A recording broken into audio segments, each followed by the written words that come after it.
आषाढ महिन्यामध्ये या पुऱ्या देखील केल्या जातात आणि या पुऱ्यांचं वैशिष्ट्य म्हणजे ह्या 5 ते 6 दिवस आरामात टिकतात. अतिशय खुसखुशीत चवदार अशा लागतात. नमस्कार, मी कीर्ती जोशी. अवनी फूड्समध्ये आपलं मनापासून स्वागत आहे. आज आपण पारंपरिक ज्वारीच्या पिठाची खमंग तिखट पुरी करणार आहोत. अगदी मस्त लागते. रेसिपीला सुरुवात करूया. आता या पुऱ्या अगदी घरगुती साहित्यामधूनच तयार होतात. तुम्हाला दिसेलच. इथं आपण 1.5 वाटी इतकं ज्वारीचं पीठ घेतलेलं आहे. हे पीठ मी न चाळता घेतलेलं आहे.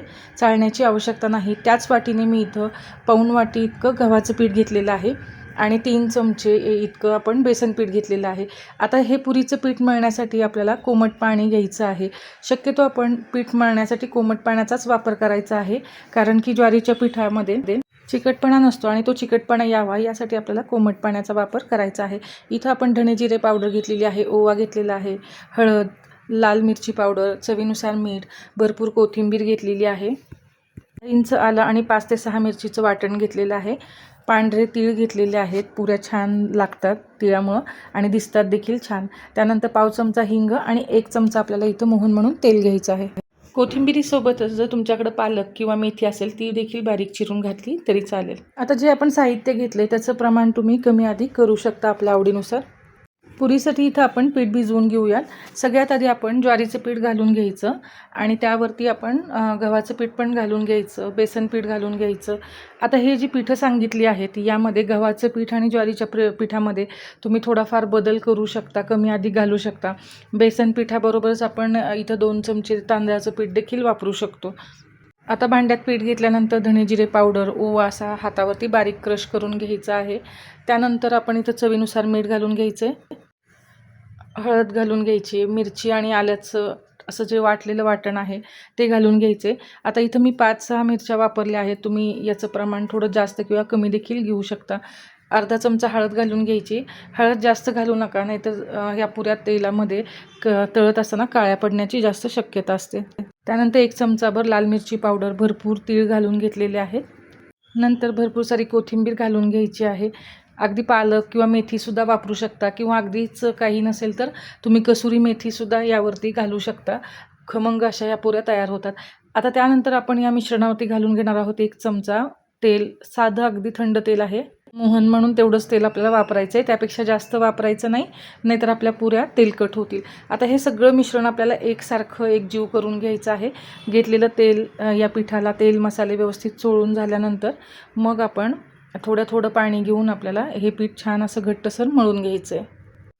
इथं पीठ भिजवण्यासाठी आपल्याला कोमट पाण्याचाच वापर करायचा आहे, कारण ज्वारीच्या पिठामध्ये अजिबात चिकटपणा नसतो. तो आणण्यासाठी आपण थोडं पाणी घालून हे पीठ छान असं घट्टसर गोळा मळून घ्यायचा आहे. या पुऱ्या इतक्या पौष्टिक आहेत, शिवाय 5-6 दिवस टिकतात. त्यामुळे तुम्ही प्रवासामध्ये सुद्धा ह्या खाण्यासाठी घेऊन जाऊ शकता.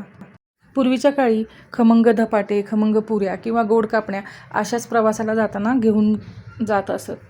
मुलांना मधल्या वेळेसच्या भुकेसाठी अशा पद्धतीच्या पुऱ्या तुम्ही देखील करून ठेवू शकता. आता ही कणिक मळून झाल्यानंतर आपल्याला याला फार वेळ रेस्टला ठेवायचं नाही, लगेचच पुऱ्या करायला घ्यायच्या आहेत. कारण ज्वारीचं पीठ आहे आणि ते लगेचच सैल पडतं. लगेच आपण आता पुऱ्या करायला घेऊया. पुऱ्या तळण्यासाठी बाजूला तेल गरम करायला ठेवलेलं आहे आणि तयार कणकेचे आपण छोट्या पुऱ्यांसाठी गोळे तयार करून घेऊयात आणि मग एकदमच आपण लाटायला घेऊयात. तयार मिश्रणामध्ये साधारणपणे आपल्या 12 ते 13 पुऱ्या आरामात होतात, छोट्या साईजच्या. तुम्हाला जास्त प्रमाणात करायचं असेल तर साहित्य याचं दुप्पट-तिप्पट प्रमाणामध्ये तुम्ही घेऊन या पुऱ्या करू शकता. आता तयार गोळ्यापैकी एक गोळा घेऊन बाकीचे सगळे गोळे आपण इथं झाकून ठेवायचे आहेत. आता या ज्वारीच्या पिठाच्या पुऱ्या असल्यामुळे त्याच्यामध्ये चिकटपणा कमी असतो, तर त्यामुळे या पुऱ्या लाटायला वेळ लागू शकतो. जर डायरेक्ट पोळपाटावरती लाटायचं असेल तर पोळपाटाला तेल किंवा पिठाचा वापर करून तुम्ही करू शकता. पण ह्या पटकन व्हाव्यात यासाठी मी इथं एक प्लॅस्टिकचा पेपर घेतलेला आहे. त्याला दोन्ही बाजूनी तेल लावून घेतलं आणि त्या दोन्ही प्लॅस्टिक पेपरच्या मध्यभागी ही पुरी अशी छान ठेवून पाहिजे तशा आकाराची आपण लाटून घेऊ शकतो.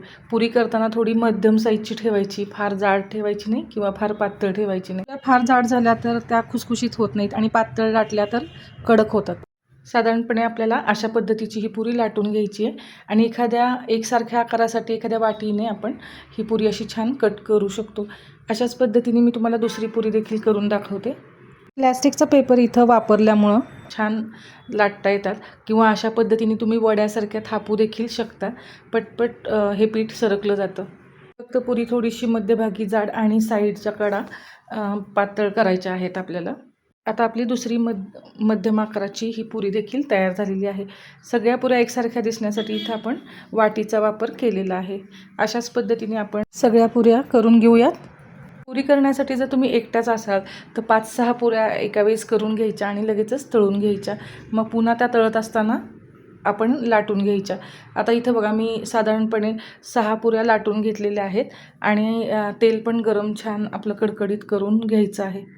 कारण की या पुऱ्या एका वेळेस तेलामध्ये भरपूर सोडता येत नाहीत, तर या पुऱ्या तळायला देखील थोडासा वेळ लागतो आपल्या कणकेच्या पुरीपेक्षा. त्यामुळं आपल्याला ही पुरी एक एक करून अशी तळून घ्यायची आहे. पुरीसाठी अगदी आपल्याला कडकडीत तेल पाहिजे, मध्यम गरम तेल नको आहे. आता छान तेल तापलं की त्यामध्ये लगेचच गॅस थोडासा मोठा करून ही पुरी घालून घ्यायची आहे.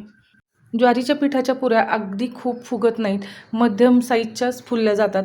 त्यामुळं अशा पद्धतीने आपल्याला थोडंसं गॅस मोठा करून ही पुरी घालून घ्यायची आहे आणि झारीने तेल उडवायचे, जेणेकरून सगळं तेलाची उष्णता त्या पुरीला लागून पुरी आपली छान फुलली जाईल. तुम्ही इथं बघा अगदी थोडी हलकी पुरी फुगलेली आहे आणि आता आपण ती उलटपुलट करून घ्यायची आहे. पुरी तळत असताना सुरुवातीला गॅस मोठा आणि नंतर गॅस थोडासा मध्यम करून दोन्ही साईडला आपल्याला छान पुरी ही तळून घ्यायची आहे. असा हलका सोनेरी रंग झाला की मग आपण ही पुरी काढून घेणार आहोत. मस्त खुसखुशीत अशी ही पुरी तयार होते.